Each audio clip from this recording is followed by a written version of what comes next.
Bonjour, bonsoir et tous les amis, tous les amoureux de Wake Up Africa TV officielle, la chaîne qui propose de vous parler des informations, la chaîne qui se propose d'expliquer certains faits sociaux, politiques, économiques, écologiques qui se passent dans le monde, en particulier en Afrique.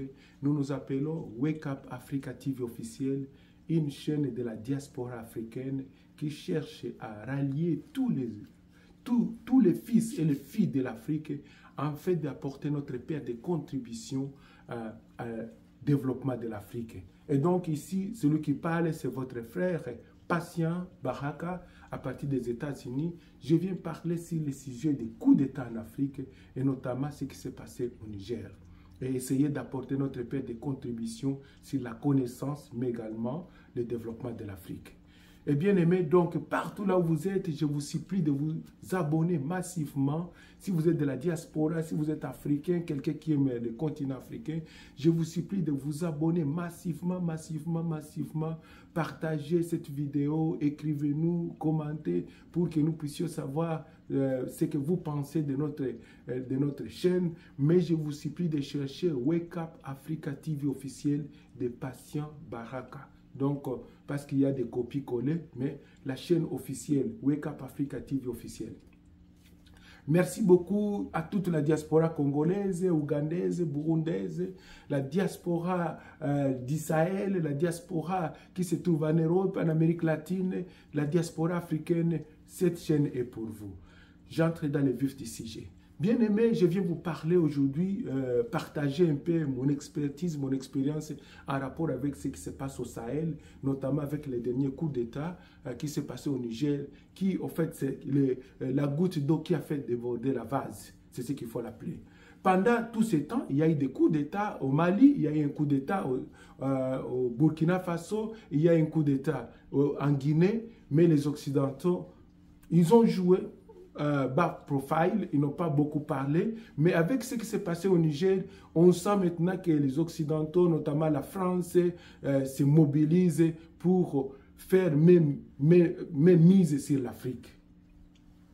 Vous savez, le phénomène des coups d'État que nous sommes en train de vivre aujourd'hui n'est que la résultante de l'échec patent du système démocratique. C'est la première des choses que nous devons comprendre.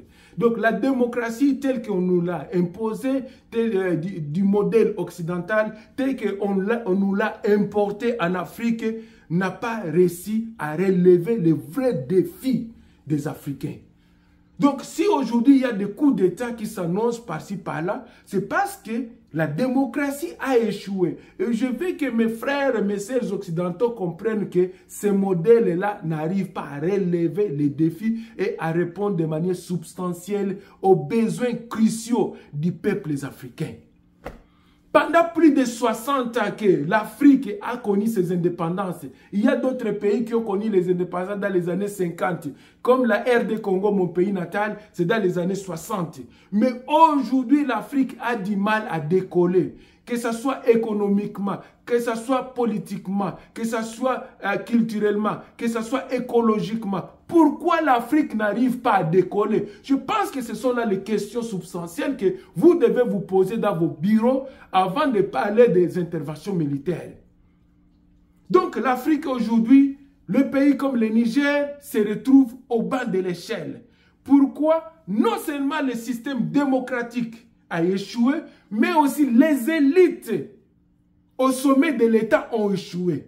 Les élites, je parle de qui? Je parle du chef de l'État, je parle du Premier ministre, je parle des institutions de la République, je parle des parlements bidons, je parle des sénats bidons, je parle des émissaires bidons qui n'ont rien fait, absolument rien fait pendant plus de 60 ans. L'Afrique est encore au premier stage du développement. C'est comme si nous sommes à l'âge de la pierre polie, à l'âge de la pierre taillée en Afrique. Les pays manquent de tout.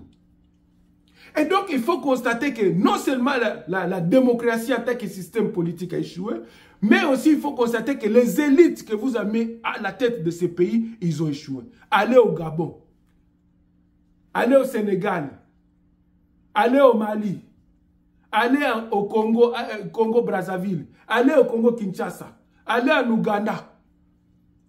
Nous avons connu des dictateurs qui se sont maintenus au pouvoir pendant plus de 30 à 40 ans. Le président du Rwanda, le président du Congo, Sassou Nguesso, le président de l'Ouganda, Museveni, plus de 40 ans, le président Omar Bongo.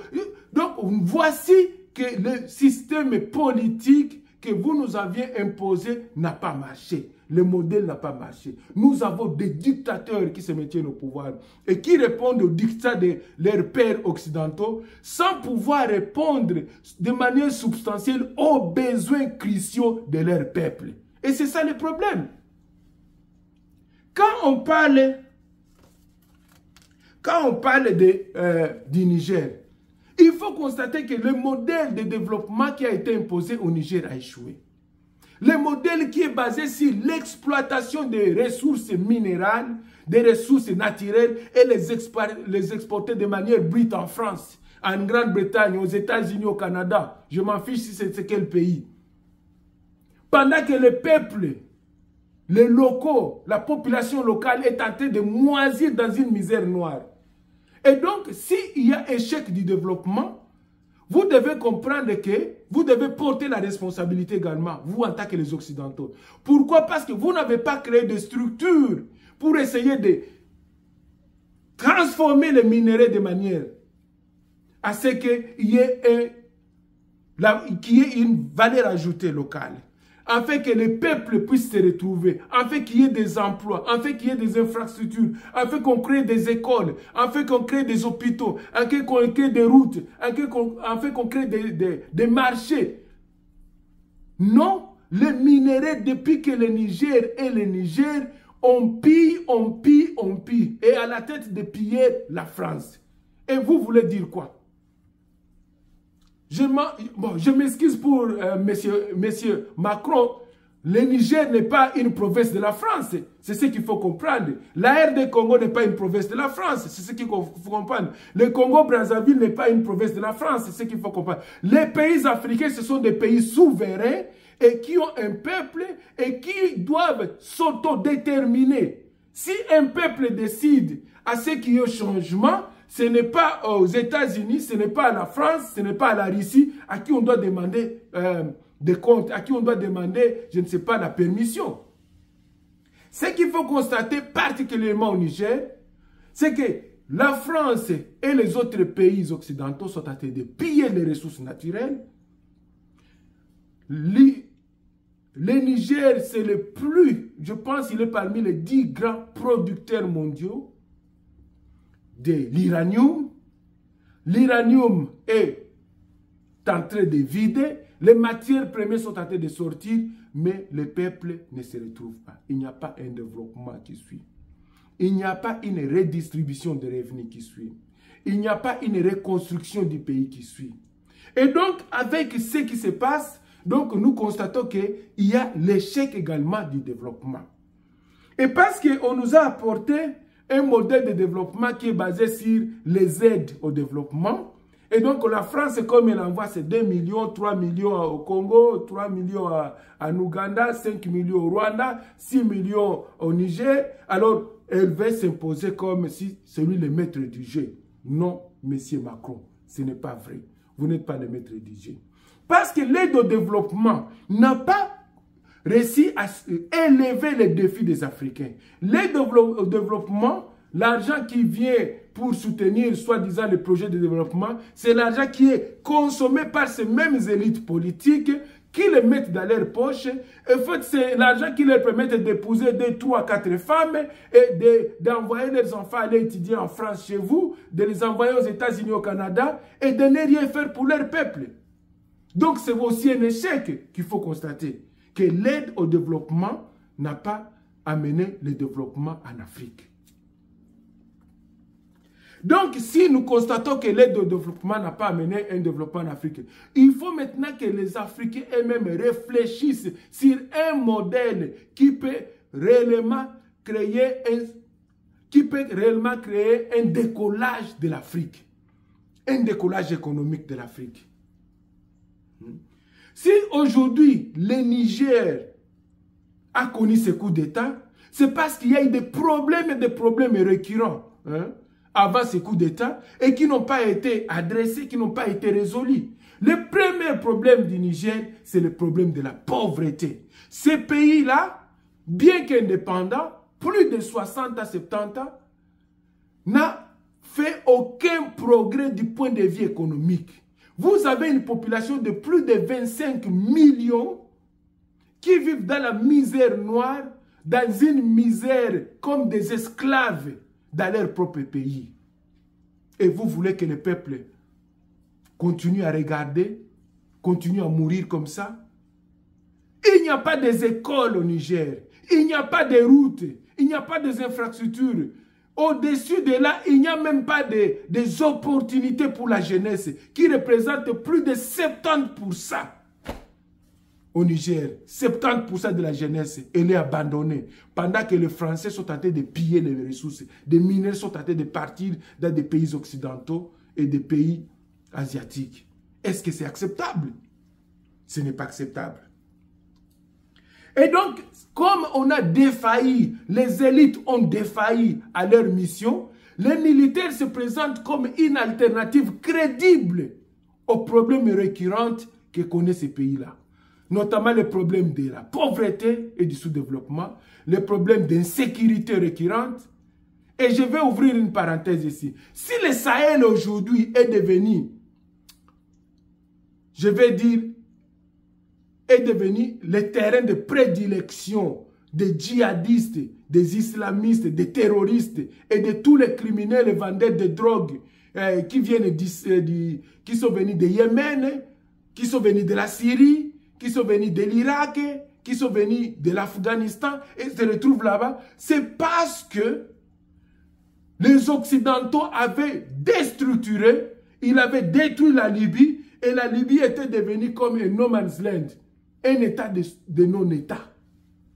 Et la Libye, c'est là où tous les problèmes ont commencé. Lorsque les Africains disaient, Muammar Kadhafi, il n'est pas un démocrate, il n'est pas un bon leader, mais on a besoin de lui. Pourquoi? Parce qu'il faut maintenir la paix, la sécurité dans le Sahel. On a besoin de lui pour maintenir la stabilité régionale et sous-régionale. Vous n'avez pas écouté, vous avez choisi de chasser Muammar Kadhafi, vous avez choisi de le tuer. Et aujourd'hui, si le Sahel est devenu le terrain de prédilection de tous les terroristes et de tous les criminels du monde, c'est à cause de ce que vous aviez fait. Et donc, il faut assumer la responsabilité de ce qui s'est passé en Libye et dont les effets induits sont en train de déstabiliser tous les pays de la région, que ce soit le Burkina Faso, le Mali, le Niger, le Nigeria, que ce soit même au Tchad, partout là-bas. Hein? Ce sont des terroristes qui contrôlent tout ce vaste terrain du désert. Et donc, si vous pouvez assumer la responsabilité d'avoir destitué Muammar Kadhafi et d'avoir détruit son pays, et qui a contribué à la distribution des armes, circulation des armes, et tous ces criminels qui ont émigré vers le Sahel parce qu'ils ont compris que c'est un terrain vide. Et donc, si le Niger aujourd'hui souffre, si le Burkina Faso souffre, si le Mali souffre, c'est à cause, premièrement, de ce qui s'était passé en Libye. Donc, en dehors du problème de sous-développement, de la pauvreté, il y a le problème d'insécurité dans ces pays-là. Et donc, tous ces pays-là, ils sont en train de faire face à un seul problème. Le problème d'insécurité récurrente qui vient de durer plus de 10 ans et maintenant, dans certains pays, même 20 ans, et que l'insécurité ne s'arrête pas. Et c'est à cause maintenant, lorsqu'il y a une faillite au sommet de l'État, des élites pro-occidentaux, des élites qui sont des marionnettes qui ont été placées là-bas, sous les compromis à l'africain, sous les tricheries des élections, sous les compromis de la francophonie, je ne sais pas, de la France-Afrique coopération, de la CEDEAO. Et donc ces élites-là, ils ont échoué. Et aujourd'hui, les militaires se présentent comme une alternative crédible pour essayer de récupérer le pouvoir et se battre contre ces criminels, les djihadistes, les islamistes et restaurer la sécurité. Parce qu'on ne peut pas développer un pays sans la paix. On ne peut pas construire une route là où on est tenté d'éventrer les femmes, là où les terroristes sont tentés de massacrer des populations. Ils ont déplacé des milliers de gens de leur village vers des centres urbains où les gens ne savent plus à quel vent se vouer. En dehors de ces trois problèmes que je viens de citer, il y a le problème de réchauffement climatique. Pourquoi vous ne voulez pas en parler? Il y a un problème du désert, la désertification de l'Afrique, notamment dans toute cette région-là du Sahel. Non, la vie est intenable. Et s'il y a le problème des effets de serre, c'est d'abord les pays développés qui doivent porter cette responsabilité du réchauffement climatique et dont les effets induits se font sentir maintenant dans le Sahel avec des milliers et des milliers d'hectares qui sont devenus invivables parce qu'il n'y a pas de pluie, parce qu'il n'y a pas d'eau, parce que les rivières sont en train de sécher, parce que les lacs sont en train de disparaître. On doit en parler. Ça fait partie des problèmes de sécurité. Parce que quelqu'un qui n'a pas mangé, vous ne pouvez pas lui dire de ne pas le voler. Et si aujourd'hui les djihadistes, et si aujourd'hui les islamistes, les bandits trafiquants de drogue qui sont en train de prospérer dans le Sahel, c'est parce qu'ils sont en train d'exploiter l'aspect pauvreté dans cette région-là. Lorsque vous avez le Niger avec une population de plus de 20 millions d'habitants, mais dont 90% vivent dans la misère extrême, avec le taux d'analphabète le plus élevé au monde parce qu'il n'y a pas d'école. Si vous voulez mieux étudier, il faut être l'enfant du gouverneur, du chef de l'État, du général pour aller étudier en France. Les diplômes au Niger qui ont de la valeur, ce sont les diplômes des enfants qui vont étudier à l'étranger. Et donc, si vous prenez l'aspect climatique également, dans l'équation ou bien la péréquation des coups d'État, il faut comprendre que nous devons agir. En tant que membres de la communauté, nous devons agir contre les effets du réchauffement climatique dans cette région-là. Sinon, les populations qui sont en train de se disperser, qui sont en train de fuir les zones où la température atteint 120 degrés, on doit les loger, on doit les nourrir, on doit leur donner des activités, on doit leur donner des opportunités d'évoluer. Et donc, on ne peut pas oublier cet aspect climatique parmi les situations, parmi les causes des coups d'État également aujourd'hui. Et donc, cette situation amène à ce que la jeunesse africaine aujourd'hui, qui constitue au moins 60 à 70% de l'Afrique, la jeunesse, je parle de cette jeunesse, les gens qui ont 12 ans, 13 ans, 14 ans, jusqu'à 45 ans, et qui constituent aujourd'hui la force motrice des Africains, de l'économie africaine, se disent trop c'est trop, enough is enough. C'est le temps de prendre notre destinée en main. C'est pourquoi vous voyez que les jeunes sont tentés de rallier le mouvement des militaires. Les jeunes sont tentés de soutenir la junte, les jeunes qui sont tentés de prendre le pouvoir dans les pays d'Israël. Pourquoi? Parce que non seulement les élites politiciennes pro-occidentaux ont échoué, non seulement la misère continue, mais aussi la jeunesse tout entière de cette région, tout comme la jeunesse africaine, elle a été abandonnée. Je dis bien abandonnée, complètement abandonnée. Lorsque vous avez un taux de chômage de 99%, dites-moi qu'est-ce que vous pensez? Quel est le rôle du chef de l'État lorsque vous avez un taux de chômage de 99%? Quel est le rôle du chef de l'État lorsqu'on n'a pas des universités? Lorsqu'on ne peut pas accéder à l'éducation si on n'a pas le revenu, si on n'est pas l'enfant du ministre, on n'est pas l'enfant d'un commerçant, on n'est pas l'enfant du premier ministre. Mais quel est le sens de la vie? Et donc aujourd'hui, la jeunesse africaine s'est réveillée, elle a compris qu'elle a un rôle à jouer dans non seulement la libération de l'Afrique, le changement politique de l'Afrique, mais aussi dans la sécurisation de leur pays africain. Et vous ne pouvez pas nier cela. Que la CEDEAO parle de sanctions, que la CEDEAO parle de l'intervention militaire, mais la CEDEAO doit aussi comprendre, doit attendre la voix des Nigériens. Qu'est-ce que le peuple du Niger dit de leur pays? Mais si la jeunesse dit que nous voulons soutenir la junte, nous voulons soutenir les militaires, si les peuples maliens sont derrière les militaires, si les peuples burkinabés sont derrière les militaires, c'est la volonté du peuple. L'autodétermination du peuple. Et cette jeunesse qui veut mettre fin au système néocolonialiste, au système d'impérialisme, au système d'exploitation française, au système de francs CFA, au système de toutes les structures et superstructures qui ont été créées par les colonialistes pour essayer de continuer à exploiter l'Afrique. Cette jeunesse dit, trop c'est trop, enough is enough, we're gonna put end to that system. Et donc, coup de chapeau à la jeunesse africaine, coup de chapeau à la jeunesse africaine qui se réveille au XXIe siècle et dit non, la France doit comprendre que nous ne sommes pas en 1885 lorsqu'on partageait l'Afrique. La France doit comprendre que nous ne sommes pas dans les années 1920 lorsque les pays africains étaient sous le jeu de la France et que la France était le métropole, était le maître du jeu. La France doit comprendre que le monde est en train d'évoluer et que la jeunesse africaine, elle a déjà atteint sa maturité et elle est prête à se prendre en charge. Et donc, si la jeunesse africaine soutiennent le coup d'État, c'est parce qu'elle ne s'est pas retrouvée pendant toutes ces années, depuis l'indépendance jusqu'à aujourd'hui, cette jeunesse a été abandonnée. Le Niger, je répète encore, avec le taux le plus élevé des analphabètes au monde. Je répète encore, sans hôpitaux. Les hôpitaux, ce sont des mouroirs comme en RD Congo. Sans infrastructure. Sans aucun projet d'avancement des jeunes. Sans bourse d'études. Il faut être le fils du ministre pour aller étudier en France.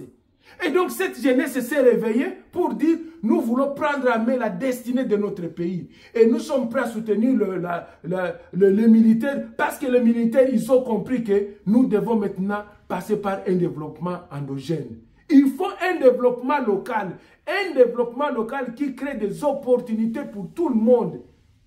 Et non pas un développement qui amène les richesses du pays vers les pays occidentaux, vers la France, et dont les locaux soient abandonnés. Ça, c'est quel développement? C'est pourquoi les jeunes sont tentés de crier au ras-le-bol, parce que trop, c'est trop. Et donc, il faudrait que la CEDEAO entende la voix de la jeunesse africaine. Il faudrait que les Occidentaux, la France et tous ceux qui cherchent à intervenir là-bas entendent la voix de la jeunesse africaine. Toute intervention militaire risque de créer une seconde Libye, même plus que même la Libye. Parce que tous ces jeunes-là sont déterminés aujourd'hui. Ils sont déterminés à en découdre avec le système colonial, avec le système impérialiste, avec le système post-colonial. La jeunesse africaine veut se retrouver dans les richesses. La jeunesse africaine n'a rien à voir avec la France. Il n'y a pas de conflit.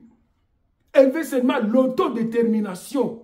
Parce qu'elle a compris qu'elle a un rôle à jouer dans le choix des élites. On ne doit pas nous imposer des élites, des présidents, des premiers ministres, des ministres, et qui ne font rien.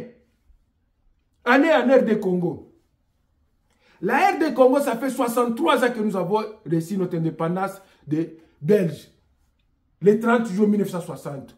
Aujourd'hui, le pays... c'est le pays le plus pauvre de la planète. On ne les classe même pas comme les pays sous-développés, mais les pays les moins avancés. Allez lire les rapports de la Banque mondiale, les rapports du Fonds monétaire international et des institutions de Bretton Woods. La RD Congo, la République démocratique du Congo, le pays le plus riche au monde en matières premières, en ressources naturelles, en eau potable, en terre arable, en tout ce que vous voulez dire, l'environnement, les écosystèmes, mais où les peuples congolais vivent comme des esclaves dans leur propre terre, sur leur propre terre. Pourquoi? Parce que les Occidentaux, ils font le choix des dirigeants. Et ces dirigeants-là, lorsqu'ils ne délivrent pas les promesses, c'est le peuple qui en pâtit. Si aujourd'hui le peuple congolais se décide aussi de chasser tous ces charlatans qui sont au pouvoir, vous allez venir dire, oh non, il faut le rétablissement de la démocratie, il faut le rétablissement de ceux qui étaient au pouvoir. La légitimité, quelle légitimité? Lorsqu'un peuple manque à manger, lorsque le peuple n'a même pas les transports, lorsqu'ils sont capables d'aller même dans l'université, lorsqu'ils n'ont même pas de seringues, ils ne peuvent même pas aller dans les hôpitaux, lorsqu'ils n'ont même pas de l'eau à boire, lorsqu'ils n'ont même pas du courant, lorsqu'ils n'ont même pas, je ne sais pas, à manger, les besoins primaires, primitifs ne sont pas remplis. Comment est-ce que vous voulez que les peuples continuent à soutenir ces dirigeants-là? Laisse la jeunesse africaine se décider sur son destin. Si aujourd'hui au Congo, le peuple, avec l'armée congolaise, décide de renverser le pouvoir, coup de chapeau. Nous allons dire coup de chapeau parce qu'il faut en finir avec ce système néocolonialiste, ce système de prédation des ressources, ce système qui consiste à rendre le peuple africain esclave sur leur propre terre. Et la conséquence, c'est quoi? La conséquence, c'est que les jeunes Africains sont en train de mourir. Si vous échappez la mort dans les déserts du Sahara, vous n'allez pas échapper la mort dans les pays du Maghreb, notamment la Libye. En Libye, on n'échappe pas à la mort. Et si vous échappez à la mort en Libye, vous n'allez pas échapper à la mort dans la mer Rouge ou la mer Méditerranée. C'est là qu'il y a des statistiques. Plus de 10 000 morts chaque année. 10 à 15 000 morts. Les rapports des Nations Unies sont là. 10 à 15 000 morts jeunes. Je parle de l'exode du cerveau. Je parle des éduqués. Je parle de la force du travail. Je parle des consommateurs potentiels. Je parle de l'outil de production. Je parle de la créativité. Je parle des militaires, des gens qui peuvent soutenir leurs armées. Mais aujourd'hui, ils sont délaissés, abandonnés. Président Macron, parlez-nous, dis-nous, qu'est-ce que vous avez fait pour la jeunesse africaine? Pour qu'elle aille mourir dans la mer Méditerranée. Et vous les refusez même, vous les rejetez. Si les jeunes Africains sont en train de fuir leur pays, si les jeunes Sénégalais, Gabonais, Congolais, Rwandais, Ougandais, sont en train de fuir leur pays pour aller mourir dans le désert ou dans la mer Méditerranée, c'est parce qu'on ne lui a pas donné aucune opportunité d'avancement. Et donc les jeunes se retrouvent dans la rue, des esclaves consentants dans leur propre pays, alors que les richesses sont en train de partir. La RD Congo exporte le cuivre, le cobalt, le bois, exporte l'or, les diamants, la manganèse, le coltan, toutes les richesses que vous pouvez citer, même l'uranium. Mais il n'y a pas de retombées économiques. Il n'y a pas la redistribution de revenus. Ça révolte, bien aimé, partout où vous êtes. Ça révolte, ça révolte, ça révolte. Et je pense que la jeunesse africaine ne doit plus reculer, mais elle doit avancer. Il faut libérer tous ces pays-là qui sont sous le jeûne des dictateurs, sous le jeûne des politiciens nommés, choisis par leurs pères européens et qui sont là-bas pour servir leurs maîtres européens plutôt que de servir les peuples africains. Ça révolte. Comment est-ce qu'on peut expliquer aujourd'hui ces statistiques de morts dans le désert? Aujourd'hui, la Tunisie a rejeté plus de 4-5 000 familles africaines, citoyennes africains dans le désert au sud de la Tunisie pour qu'ils meurent là-bas, leur refusant même l'accueil humanitaire. Est-ce qu'on peut expliquer cela? Vous parlez de la CEDEAO. La CEDEAO doit aller intervenir là-bas.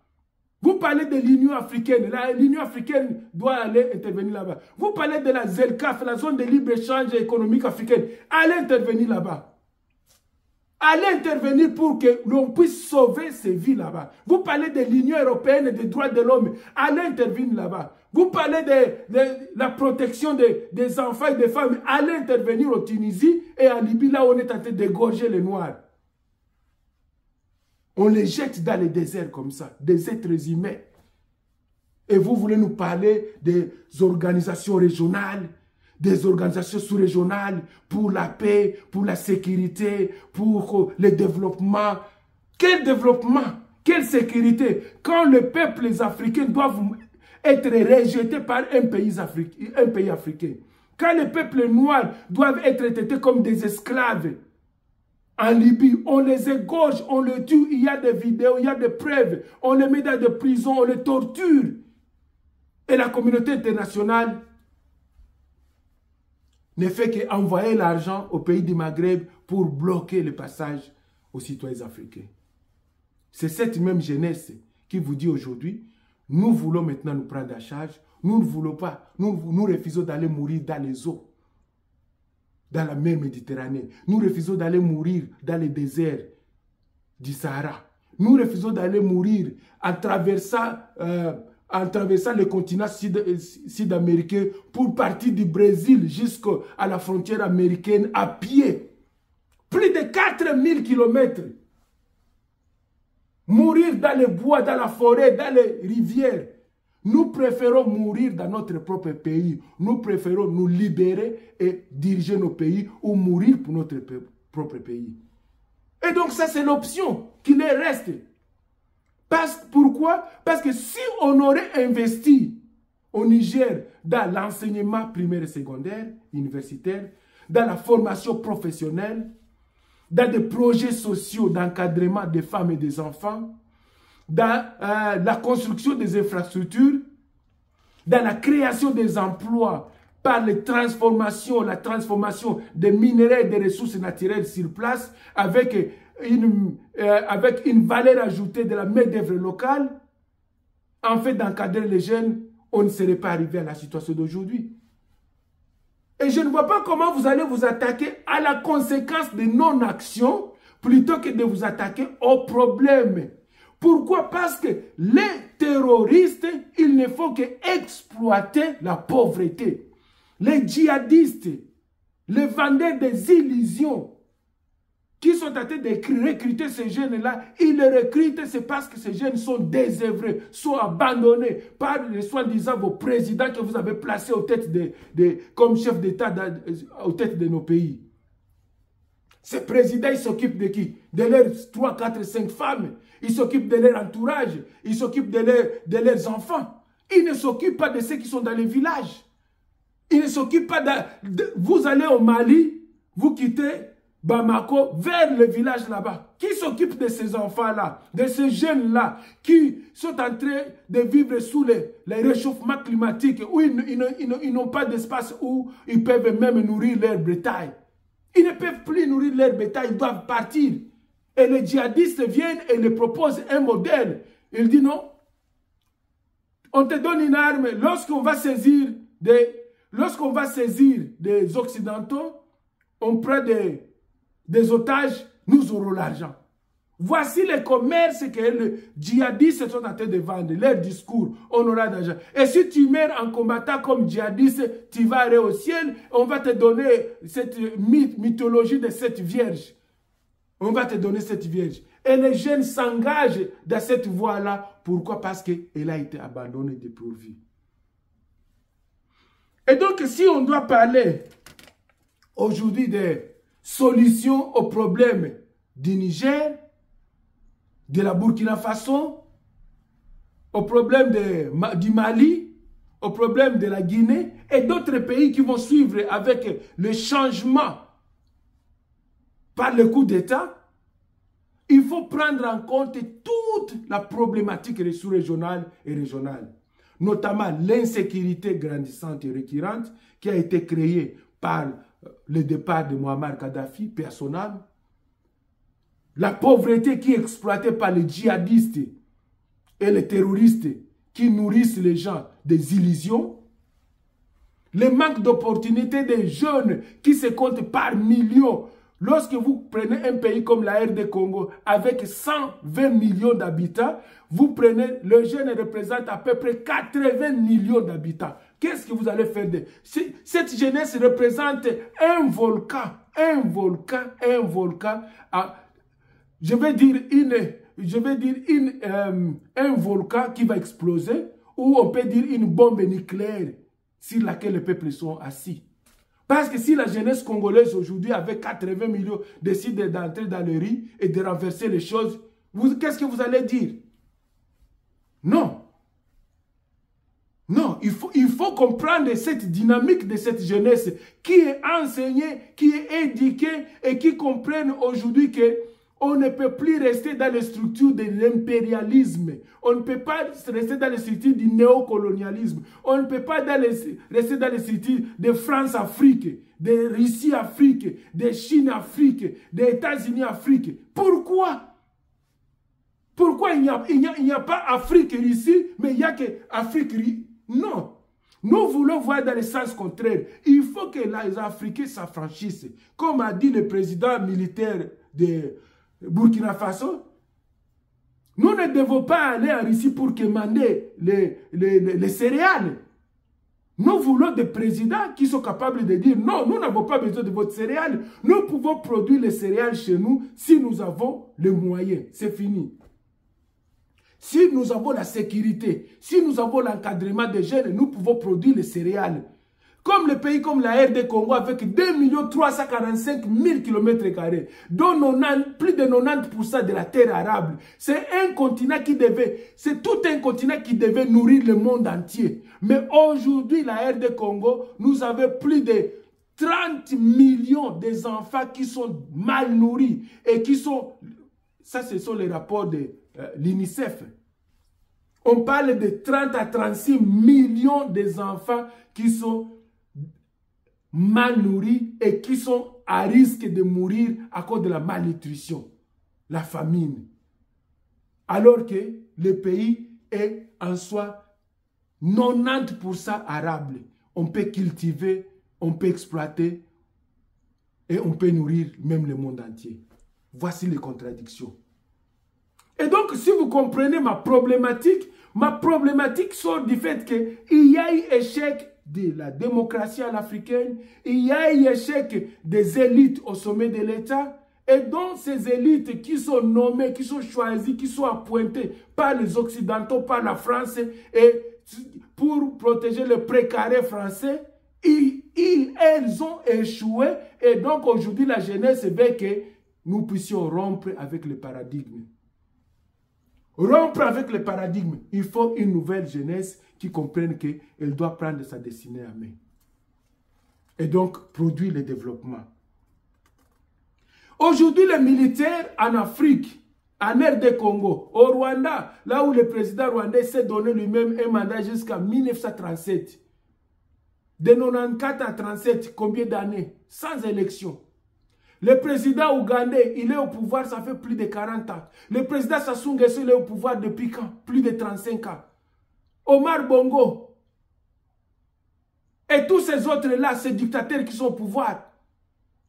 Et donc aujourd'hui, le message c'est que les militaires de chez vous représentent une alternative crédible à l'échec des élites au sommet de l'État. Les militaires représentent la force, représentent cette jeunesse qui se dit que nous sommes prêts à prendre notre destinée à main, à rétablir la sécurité, à rétablir la redistribution de revenus pour que tout le monde se retrouve, à reconstruire le pays avec des écoles, à créer des opportunités pour que la jeunesse puisse se retrouver, puisse s'engager, à créer une nouvelle armée qui ne sera pas recrutée par des djihadistes, mais une armée de patriotes et des enfants du pays qui comprennent que la sécurité de leur pays est l'avant et la priorité des priorités. C'est comme ça que les militaires sont en train de venir. Et ils vont avancer et on en aura encore des coups d'État. Donc la jeunesse africaine, coup de chapeau, parce qu'au lieu d'aller mourir par milliers, 10 000, 20 000, dans le Sahara et dans la mer Méditerranée, comme des poissons, comme des cochons, comme des moutons qu'on amène à la boucherie, il vaut mieux mourir pour vos pays. Il vaut mieux mourir pour le développement de votre pays. Il vaut mieux mourir pour la sécurité de votre pays. Il vaut mieux mourir pour le développement de votre pays, le décollage économique de votre pays. Engagez-vous auprès de vos pays. Rien à aller chercher en Occident, rien à aller chercher dans le désert, rien à aller chercher en France ou bien en Europe. Engagez-vous chez vous. C'est comme une femme qui est assise sur une mine d'or, mais qui est en train d'envier le mari d'autrui. Ou il est en train d'envier une copine, sa copine, alors que sa copine n'a rien. Donc les Africains, les jeunes Africains, vous êtes assis sur une mine d'or. Les richesses africaines sont là. Si vous ne prenez pas votre destinée en main, aujourd'hui, dans 20 ans, on ne va plus parler de ces richesses-là. Parce que ce sont des richesses épuisables.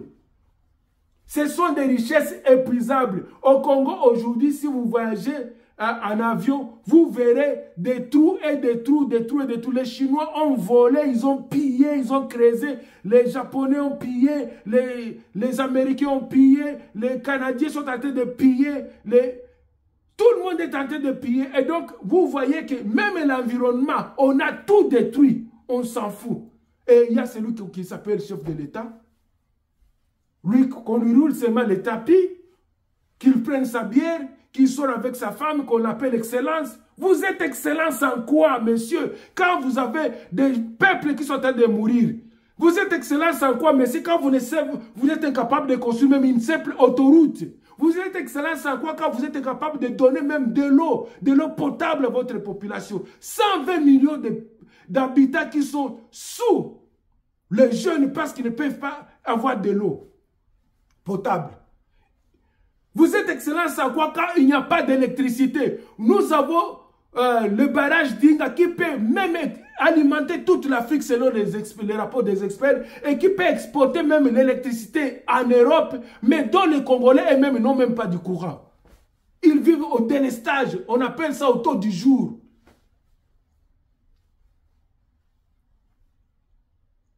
Qu'est-ce qu'on peut faire avec cette jeunesse? Mais cette jeunesse représente une bombe à retardement.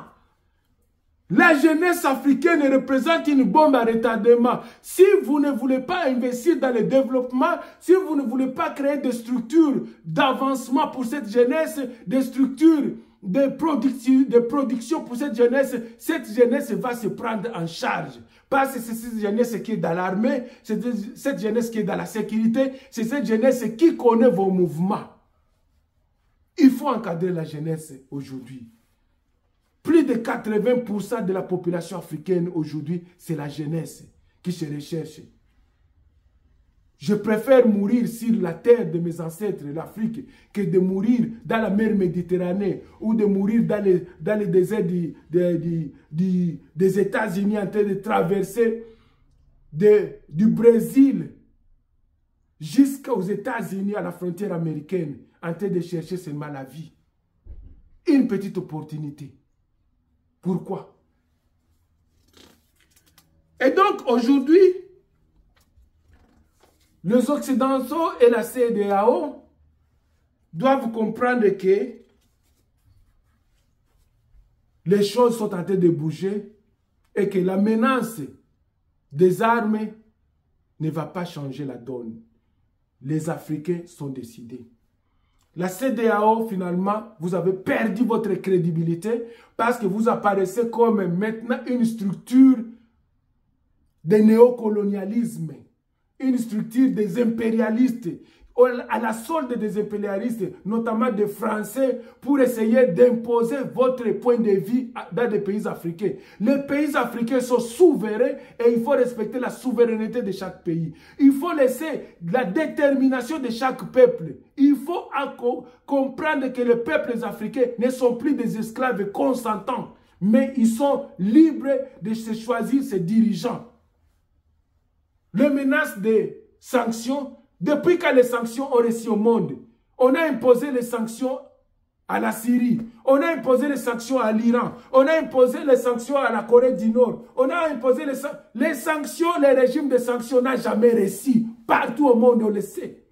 Parce qu'il y a toujours des voies informelles par lesquelles les gens peuvent s'approvisionner. Et lorsque vous déclarez les sanctions, c'est pour donner encore plus de force à la junte militaire. Parce que maintenant, ils vont quoi? Ils mangent bien, ils vivent bien, mais c'est le peuple qui ne va pas se retrouver. Donc ça, c'est un échec. Ça ne sert à rien de parler de sanctions.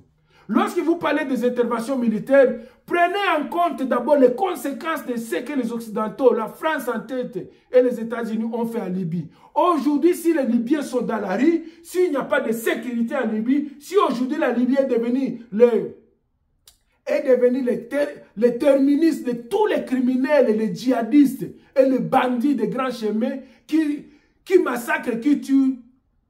C'est parce qu'on avait destitué Kadhafi.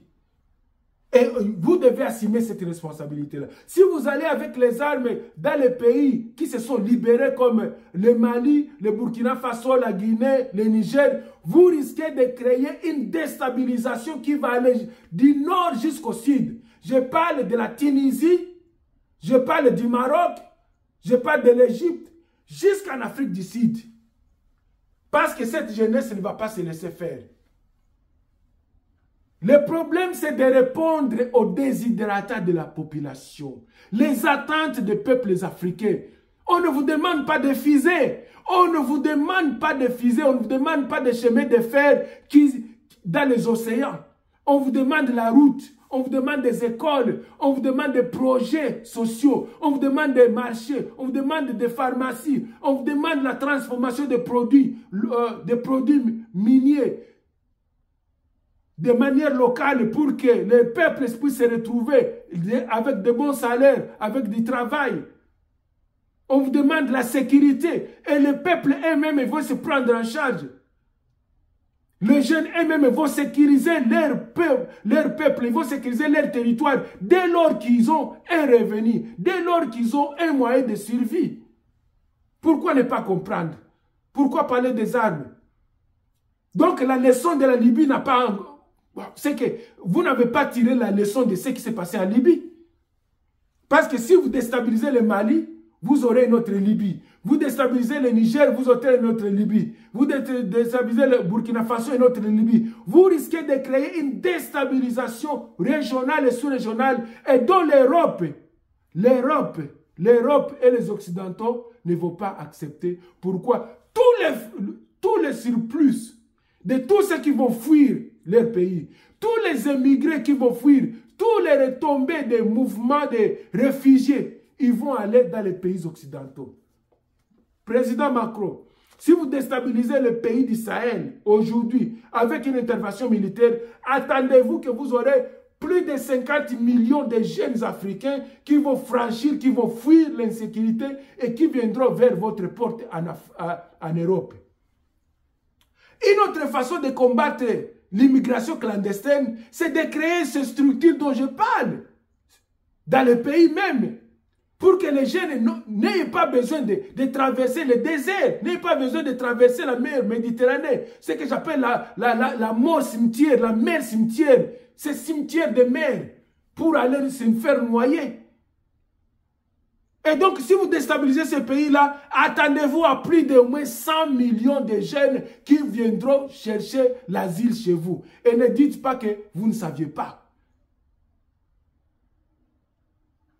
C'est ça la conséquence de s'il y a une intervention militaire. Donc, pour terminer, nous disons ceci. Si vous voulez mettre fin au phénomène des coups d'État, vous, les partenaires des Africains, les partenaires des pays africains, il faut d'abord investir dans la création des armées locales. Première chose. Ça ne sert à rien de venir avec vos armes et vos armées. Ce que j'appelle l'externalisation de la sécurité africaine. Le bradage de la sécurité africaine. La sous-traitance de la sécurité africaine. Non. Il faut aider ces pays-là à créer leurs propres armées intègres. Former les jeunes. Leur donner les moyens de subsistance, les moyens de survie, les bons salaires. L'enseignement, l'éducation, le savoir. Ils vont protéger leur propre pays. Deuxièmement, investissez dans des projets sociaux qui combattent la pauvreté, parce que les djihadistes sont en train d'exploiter la pauvreté pour recruter ces jeunes-là. Des projets d'avancement, des projets sociaux qui vont encadrer les enfants, les femmes, les papas, les mamans, les jeunes. Deuxième chose. Troisièmement, aidez, investissez dans la lutte contre le réchauffement climatique qui est en fait à la base des déplacements, des mouvements de population dans tous les pays d'Israël. Aujourd'hui, on en parle. La terre est en train de disparaître. La vie est en train de se sécher. Il faut aider dans le combat contre le réchauffement climatique ou la progression, la désertification de l'Afrique. Parce que vous êtes à la base du réchauffement climatique, vous devez assumer également les conséquences de ce réchauffement climatique. L'Afrique n'a pas encore développé des industries qui peuvent polluer jusqu'à ce qui a créé une température montante de 120 degrés, 130 degrés dans les déserts. Il faut investir dans la technologie, dans les savoirs, dans l'éducation des jeunes, dans la créativité des jeunes, en les accordant des bourses d'études, pour que ces jeunes-là aillent encadrer le futur jeune, pour que ces jeunes-là aillent servir leur nation. Et donc, vous n'aurez plus le problème des djihadistes. Et l'autre conclusion, c'est quoi? C'est que nous devons comprendre aujourd'hui que nous sommes au XXIe siècle. Nous sommes sortis de l'avant-indépendance, nous sommes l'après-indépendance. Nous devons comprendre aujourd'hui que nous sommes à l'ère de la mondialisation, où les informations circulent, où les jeunes Africains, même dans les villages, sont capables de faire des vidéos, de comprendre leur situation et de se poser des questions. Donc nous sommes à l'ère du questionnement, mais nous sommes à l'ère aussi où les jeunes demandent des réponses à leurs dirigeants. Qu'as-tu fait avec un mandat de 18 ans? Qu'as-tu fait avec un mandat de 25 ans? Qu'as-tu fait avec un mandat de 40 ans à la tête de notre pays? C'est ça les questions. Et vous ne pouvez pas nous dire que la réponse, ce sont les armes.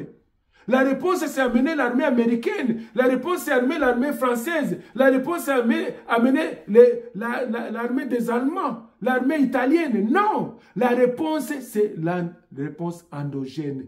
Les jeunes Africains eux-mêmes sont capables de concevoir la réponse à leurs propres problèmes. Ils ont besoin d'un soutien financier. Ils ont besoin d'un encadrement. Ils ont besoin d'être éduqués, de recevoir l'éducation afin de prendre en main la destinée de leur pays. Et donc, je vous remercie tous pour avoir suivi cette vidéo et de la partager. Vraiment, abonnez-vous massivement, massivement. Nous allons encore venir avec d'autres vidéos. Nous disons que les coups militaires, le coup d'État militaire n'est pas la solution. Mais pendant qu'il y a des problèmes et des problèmes qui sont récurrents et qui n'arrivent pas à trouver la solution, nous pensons que les jeunes Africains se retrouvent dans les coups militaires et ils trouvent que les coups militaires représentent une alternative crédible aujourd'hui à l'échec des élites politiciens, politiciennes à cause de ces élites qui sont corrompues, des élites qui sont impudiques, des élites sans vergogne, des élites qui manquent le patriotisme, les élites qui servent leurs maîtres en Occident, des élites qui ont externalisé l'économie du pays pour satisfaire leurs maîtres qui les ont mis là-bas, des élites qui ont défailli de manière substantielle à décoller le continent africain et de produire la qualité d'améliorer les conditions de vie et la qualité de vie des Africains. Et donc aujourd'hui, c'est là où nous sommes.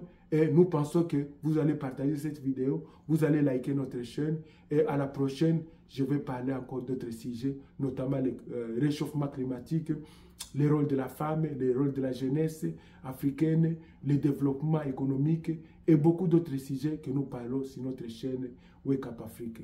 Que Dieu vous bénisse, que Dieu bénisse tout le continent africain et toute la diaspora africaine. Que Dieu vous bénisse et vous protège là où vous êtes. Vive l'Afrique, vive le Mali, vive le Burkina Faso, vive le Niger, vive la Guinée, vive toute l'Afrique. C'est votre frère Patient Katabana Baraka. Bye.